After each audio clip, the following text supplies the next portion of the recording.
Fundamento bíblico de los diezmos.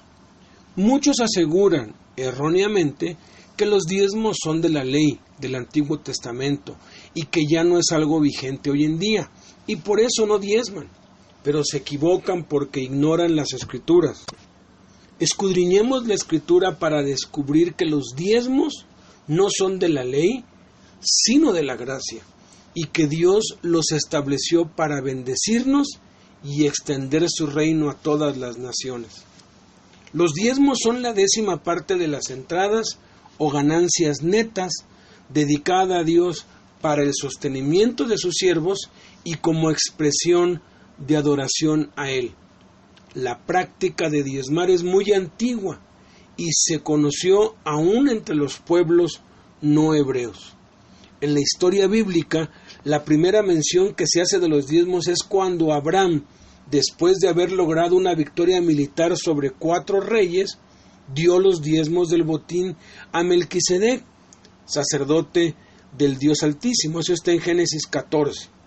No se nos dice quién instruyó a Abraham a hacerlo así, pero fácilmente podemos inferir que por el ejemplo de sus antepasados, por ejemplo la ofrenda de Abel, en Génesis 4:4, aprendió que esta era una manera aprobada de reconocer la soberanía de Dios sobre todas las cosas.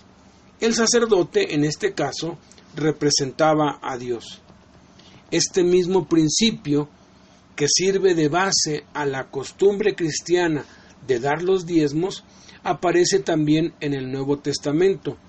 No necesariamente en cuanto a la proporción de la 10ª parte, pero sí en cuanto a la motivación de adoración, gratitud y responsabilidad cristianas, como está en 2 de Corintios, en Hebreos 7 y en Lucas 21.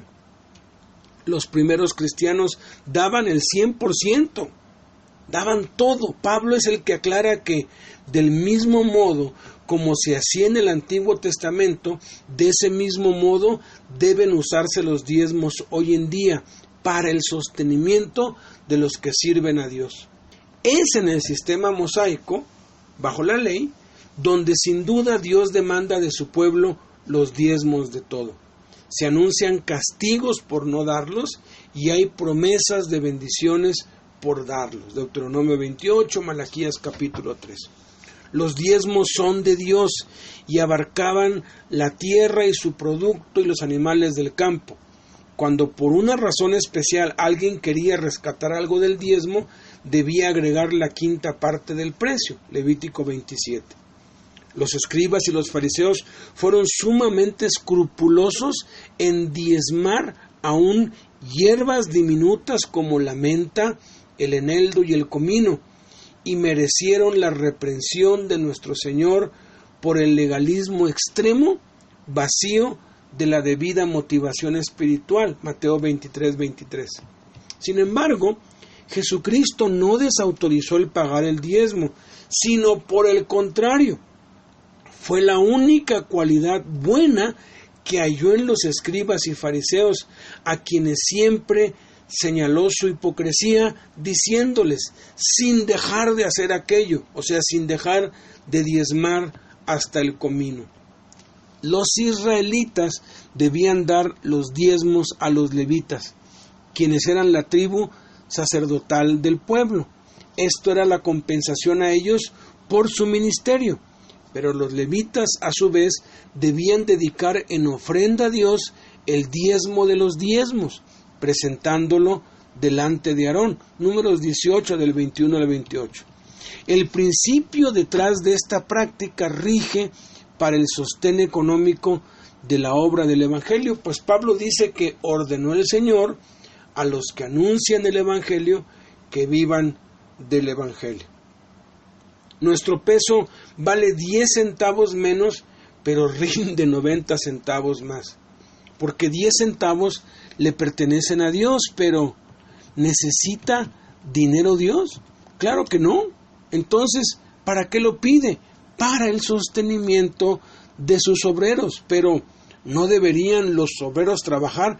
Claro que trabajan. ¿En qué trabajan? En la iglesia de Dios, dirigiendo, predicando y enseñando. Pero ¿Por qué para ellos?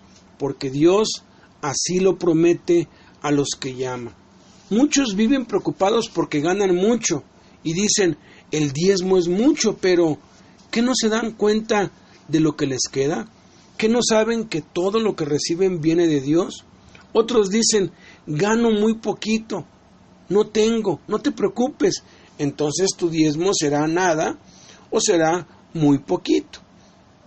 ¿Por qué no hay más obreros y misioneros? Se ha probado con las computadoras que si todos los creyentes pagaran sus diezmos y los diezmos se hubieran usado solamente para el sostenimiento de obreros, todo el mundo estaría evangelizado ya. Si usamos la Biblia para pedir los diezmos, ¿no deberíamos usarla también para usar los diezmos? ¿No es justo usar la Biblia para pedir los diezmos y después cerrarla y gastar los diezmos como se nos dé la gana? Si uso la Biblia como base para que la gente traiga sus diezmos, debo usar la Biblia como base para usar el diezmo. Uno no debe poner su diezmo donde no lo usan como Dios quiere y manda en su palabra. Uno debe buscar un lugar donde se usa como Dios quiere y allí ponerlo. Y si no hay ningún lugar, debo darlo a alguien que sirva para su familia. Los diezmos nunca se usaron para otra cosa que no fuera pagar a levitas, que son los obreros, los siervos de Dios de hoy. El diezmo es herencia de los levitas, los que hoy sirven a Dios. Cuando el diezmo no se usa para sueldo de obreros, se defrauda a Dios, al obrero y al mundo. Los que más ofrenda dan son los que diezman porque son más bendecidos. Y entonces tenemos que también aprender a ofrendar. Y las ofrendas son bíblicas. Y hay básicamente 5 tipos diferentes de ofrendas. Está la ofrenda de amor de Filipenses 4 del 10 al 19. Pablo estaba lejos, no estaba predicándole a ellos ni ministrándoles a ellos. Sin embargo, ellos, agradecidos porque querían a Pablo y por amor, espontáneamente, sin que él se los pidiera, le mandaban estas sorpresas cariñosas, estas ofrendas de amor. La segunda clase de ofrenda es la colecta para los santos. Primera de Corintios 16, del 1 al 4, nos habla de esto. Hubo una gran depresión en Jerusalén y los hermanos quedaron muy pobres. Entonces, de otras iglesias les enviaban ofrendas para ayudarlos a pasar el invierno.